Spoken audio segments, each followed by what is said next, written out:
Hello दोस्तो, welcome to the channel trade with PB चॅनलमध्ये तुमच्या सर्वांचं स्वागत आहे. चॅनलला पहिल्यांदाच व्हिजिट केल्यास तर चॅनलला सबस्क्राईब करा. तर आज आहे 10 सप्टेंबर. तर आज मार्केटमध्ये बरेच न्यूज झालेले आहेत. म्हणजे काही इम्पॉर्टंट न्यूज आलेले आहेत, काही पॉझिटिव्ह न्यूज आलेले आहेत मार्केटमध्ये. तर त्याचंच आपण आज पाहूयात की आज निफ्टी 50मध्ये कशी चालू होती, आज कोणते सेक्टर्स तेजीत मंदीत होते आणि काय त्याच्या पाठीमागचे कारण होते हे आपण पाहूया. तर सुरुवात करूया आज आपण निफ्टी 50पासून. तर निफ्टी 50 तुम्ही पाहू शकता आज जवळपास 100 पॉईंट तेजीत होती. एकेकाळी निफ्टी जवळपास 25,030च्या आसपास लेवलला पण गेली होती. 25,050च्या लेवलला च्या आसपास ट्रेड करत होती. पण तिथून नंतर थोडंफार परत सेल ऑफ आलं. परत तिथून खालून सपोर्ट घेतला. याचा कारण सपोर्ट घेतला म्हणजे एक ऑप्शन चेनचा डाटा पण एकदम स्ट्रॉंग होता. आणि काही सकाळी ट्रम्प आणि यांच्यात जे काही पोस्टवरती एक्सवरती जे पोस्ट झाल्या होत्या त्यामुळे मार्केटला चांगलाच एक सपोर्ट भेटलेला आहे. त्यामुळे मार्केट आज चांगल्या मूडमध्ये जवळपास आपण चांगल्याच तेजीत म्हणू शकतो. कारण का ज्यावेळी असं मार्केटमध्ये थोडंफार निगेटिव्हिटी चालू आहे इंडियन मार्केटमध्ये, समजा त्यातच 100 पॉईंट समजा निफ्टी जर चांगली तेजी दाखवत असेल तर एक चांगलीच गोष्ट आहे. एक चांगली तेजी आपण त्याला म्हणू शकतो किंवा एक बॉटमिंग आउट पण तयार होते मार्केटमध्ये, असं पण ह्याला म्हणू शकतो. तर पाहूया आपण नेमकं काय झालं होतं आज एवढ्या तेजीत का मार्केट दिसत होतं आज.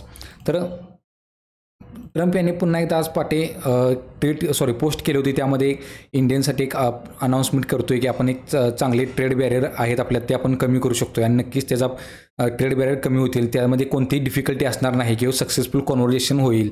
आणि ह्याचंच उत्तर परत मोदींनी पण दिलेलं आहे की हो, इंडिया आणि US एक चांगले फ्रेंड आहेत, न्यूट्रल पार्टनर आहेत आणि एक चांगले आपण म्हणजे ट्रेडसाठी एक म्हणजे चांगली एक ऑपॉर्च्युनिटी आहे ते आपण त्यावरती आपण डिस्कस करू शकतो आहे. हे तुम्ही म्हणजे रीड करू शकता पॉज करून.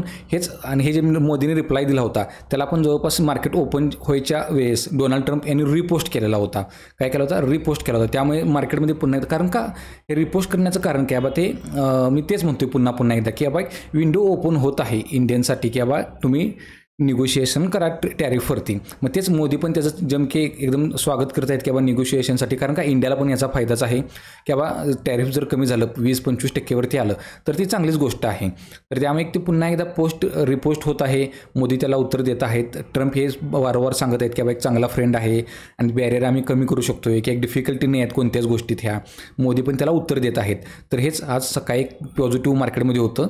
आणि एक दुसरी पॉझिटिव्ह गोष्ट होती ते म्हणजे काल FIचा जो डाटा होता तर तो या डाटामध्ये एक चांगली एक बाईंग आली होती. तुम्ही पाहू शकता इथं 9 सप्टेंबरचा डाटा आहे आणि काल 2,000 कोटीच्या आसपास FIने बाईंग केली होती. ही एक पॉझिटिव्ह न्यूज होती, एक चांगली न्यूज होती. हे झाले पॉईंट. आणि ह्या पॉईंटवरतीच आज निफ्टीने तुम्हाला एक चांगली 100 पॉईंटची रॅली दाखवलेली आहे. त्यानंतर आपण सेन्सेक्स जर पाहिला तर तुम्ही जवळपास 300 पॉईंट म्हणजे सेम 0.4% आज चांगले तेजीत होता. सेम इथं पण तसंच एक चांगल्या एका टॉप नंतरनं चांगली सेल ऑफ पण आला, म्हणजे प्रॉफिट बुकिंग आलं. तिथून खालून पुन्हा एकदा परत मार्केटने सपोर्ट घेतलेला दिसतोय. त्यानंतर पाहूया आज ब्रॉडर मार्केटमध्ये आज पुन्हा सर्वच म्हणजे हिरव्या कलरमध्ये आज पुन्हा क्लोज झालेले आहेत, म्हणजे पॉझिटिव्हमध्ये क्लोजिंग झालेली आहेत. इथे पाहू शकता सर्व तुम्ही जे ब्रॉडर मार्केट आहेत ते. त्यानंतर आपण सेक्टरलमध्ये जर पाहिला तर आज पुन्हा एकदा ॲटोमध्ये आज पुन्हा बिकवारीचं प्रेशर होतं कालच्या ह्याच्यानंतर. आज समजा ॲटो सेक्टरकडून समजा जर पॉझिटिव्ह असतील होत असतं, समजा एका लगातार रॅलीनंतर प्रॉफिट बुकिंग होतं, त्यातच आज ॲटो सेक्टर तुम्हाला दिसत आहे. आणि चांगल्या तेजीत होतं तो म्हणजे IT सेक्टर आपण पण पुढं पाहणार आहोत. PUC बँक, रिअल्टी सेक्टर चांगल्या तेजीत आज दिसत होते सर्वच. समजा ॲटो सेक्टरकडे आज समजा सपोर्ट आला असता कालच्यासारखा, म्हणजे सपोर्ट नाही की न्यूट्रल जर क्लोजिंग झाली असती तर आज नक्कीच आज निफ्टीने आज 25,050-100च्या आसपास क्लोजिंग दिली असती. त्यानंतर आपण पाहूया आजचा FI डाटा काय बघूया. FIDI data. तर आजचा FIDI डाटा तर आहे आज FIने जवळपास 5,000 कोटीची बाईंग केलेली आहे. तिथेच आज FI आणि FIने नॉमिनला आज सेलिंग केलेली दिसते, म्हणजे जवळपास 33 करोडची सेलिंग केलेली इथे दिसत आहे. त्यानंतर आज पाहूया की आता नेपाळ क्रायसिस तुम्ही पाहू शकता. नेपाळमध्ये थोडी अनसर्टनिटी म्हणजे थोडीच नाही जास्त तख्तापलट झालेला आहे, पूर्णपणे रिझाईन दिलेले आहेत. आणि जेन-झेड जे आहेत ते प्रोटेस्ट करत आहेत, पूर्णपणे जाळपोळ सर्व करत आहेत, स्वतःच्या मालमत्तेचं डिस्ट्रॉय करत आहेत. लोकांना अक्षरशः टुरिस्ट लोकांना पण सोडत नाहीत, पूर्णपणे म्हणजे हॉटेलमध्ये धूर करत आहेत सर्व ते. तर ह्याच्यातच काय होणार की बाबा मी एका कोल करतो की बाबा जसे बांगलादेशमध्ये झालं होतं, बांगलादेशमध्ये काय झालं होतं की प्रोटेस्ट वगैरे सर्व चालू होते. तिथे कुणाला फटका बसला की बाबा जे पॉवर सेक्टर्स आहेत, म्हणजे जसं की आपण अदानी जे पॉवर ट्रान्समिशन आहेत तर त्यांचे काहीतरी डील्स होत्या चांगल्या, जवळपास मला वाटते 3,000 कोटीच्या आसपास काहीतरी बिलं वगैरे अडकून होती बांगलादेशकडे. तर हे ते म्हणजे थोडाफार तिथं एक निगेटिव्ह इम्पॅक्ट पडतो. तसंच आता आपण ह्याच्यावरती जर पाहिलं की आज नेपाळमुळे कोणत्या सेक्टरवरती इम्पॅक्ट पडणार आहे, तो म्हणजे FMCG सेक्टर.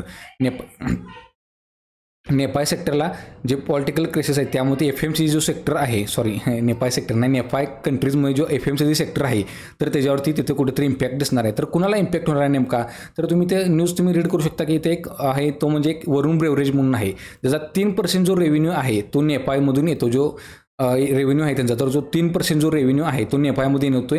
आणि नक्कीच एक थोडी चिंतेची बाब असणार आहे. 3% रेव्हेन्यू म्हणजे फार मोठी गोष्ट आहे. 3% एखाद्या कंट्रीमधून, ते पण आउटसाईड म्हणजे अदर कंट्रीज म्हणून येते, त्यात पण नेपाळसारख्या जे की आपलं नेबरहूड आहे.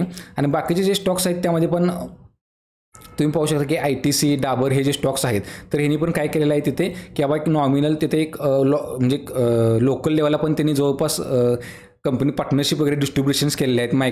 मॅरिको, पतंजली, रिलायन्स कन्झ्युमर्स हे firms Nepal primary through the local distribution partnership ह्यांनी पण तिथे काय केलेलं आहे, लोकल प्रायमरी थ्रू त्यांनी त्यांचे स्टोअर्स वगैरे ओपन केलेले आहेत. पण इथं ह्यांचा एवढा हे नसणार आहे, पण एकदा हे होणार, पण एक थोडंफार फ्युचर्समध्ये थोडाफार इम्पॅक्ट होऊ शकतो.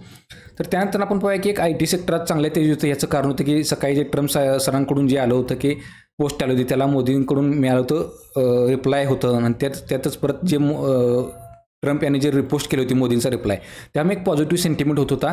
कारण काही दिवसापूर्वी खबरं चालली होती की बाबा काय ट्रम्प काय करणार आहेत की ITवरती पण वेगळाच टॅरिफ वगैरे काहीतरी सँक्शन वगैरे लावणार आहेत. मग त्याच पॉझिटिव्ह आणि कालची जी ह्याची इन्फोसिसची बायबॅकची होती ह्याला रॅली कंटिन्यू केलेली आहे. मग त्यात IT कोणते स्टॉक्स आज पॉझिटिव्ह होते, तर सर्व स्टॉक आज पॉझिटिव्हमध्ये होते. त्यामध्ये OFSS, LTIM, Birla soft, Mphasis, Coforge, तुम्ही सर्व स्टॉक्स हे पाहू शकता की जवळपास चांगल्या तेजीत होते. आणि OFSS आज जवळपास 6-6.5% आज पॉझिटिव्ह होतं. याचं कारण पण तसं होतं की त्यांचे एक प्रोमोटर्स हे पण म्हणजे त्यांची कंपनी आता सध्या अमेरिकेमध्ये AI पण इन्व्हेस्टमेंट करणार आहे. आणि त्यांची कंपनी US टॉप 10 रिचेस्ट कंपनीमध्ये पण येणार आहे. त्यामुळे कंपनीमध्ये चांगलीच आज तेजी पाहायला मिळत होती. त्यानंतर पाहूया की टाटा कॅपिटलचा जो IPO आहे तो येणार आहे. तर IPOच्या आधीच काय झालेलं कंपनीमध्ये जवळपास 30% मार्केट पडलेलं आहे. IPOमध्ये प्री मार्केट जे अनलिस्टेड स्टॉक्स असतात तर तिथे मार्केट जवळपास 30% पडलेले आहे. तर ही पण एक न्यूज तुम्हाला माहीत असावी, कारण त्याचा IPO येणार आहे म्हणून ती कव्हर केलेली, कारण ती आज न्यूज आलेली. त्यानंतर आज चांगल्या तेजीचा तो म्हणजे टेक्स्टाईल सेक्टर पण सेम आज त्या मोदी आणि ट्रम्प यांच्या ज्या पोस्टमुळे आहे Xवरती, त्यामुळे कारण का ह्याच सेक्टर चांगलाच दबाव होणार होता. कारण का इंडिया सर्वात जास्त एक्सपोर्ट काय करतो, एक सी फूड आणि टेक्स्टाईल सेक्टर. त्यामुळे आज टेक्स्टाईल सेक्टरात चांगल्या तेजीचं दुसरं कारण म्हणजे पण की इंडियनची जी मीटिंग झालेली आहे मिनिस्टरसोबत, काही जे हे आहेत वरिष्ठ लोक आहेत टेक्स्टाईल सेक्टरमधली, तर त्यांच्या आज मिनिस्टरसोबत ज्यांची बैठक झाली होती त्यांचा काहीतरी फ्युचर प्लॅन चालू होता की इंडियन एवढा एक्सपोर्ट करणार, 40 देशामध्ये एक्सपोर्ट पण वाढवणार आहे इंडिया. तिथे त्यांची बातचीत चालू आहे. कॉटनवरचे जे टॅक्स आहे तो कमी करण्याचा प्रयत्न चालू आहे इंडियामध्ये. त्यामुळे काय होईल, इंडियातल्या ह्याची जे टेक्स्टाईल मार्केटची आहे ती म्हणजे कॉटन जर समजा कमी झाले तर कापडाची किंमत पण आपोआप कमी होणार. त्यामुळे हे टेक्स्टाईल सेक्टरला इंडियाच्या कुठेतरी ग्रोथ मिळेल. त्यामुळे आज हे सर्व बातचीत झाली होती. त्यानंतर जे अमेरिकेकडून जे ट्रम्प यांच्याकडून जे आज हे आलं होतं विधान, त्यामुळे टेक्स्टाईल सेक्टरला पण एक चांगला सपोर्ट मिळालेला आहे. त्यामुळे आज चांगल्या तेजीत तिथे पाहायला मिळत होतं. तर टेक्स्टाईल सेक्टरमध्ये तुम्ही पाहू शकता आज त्यामध्ये तुम्हाला Trident, Vardhman textile, Welspun living, Alok industries, Arvind, Raymond lifestyle, Garware technical fibres, Pearl industries, Gokaldas expert, हे सर्व स्टॉक्स तुम्हाला चांगल्या तेजीत दिसत होते.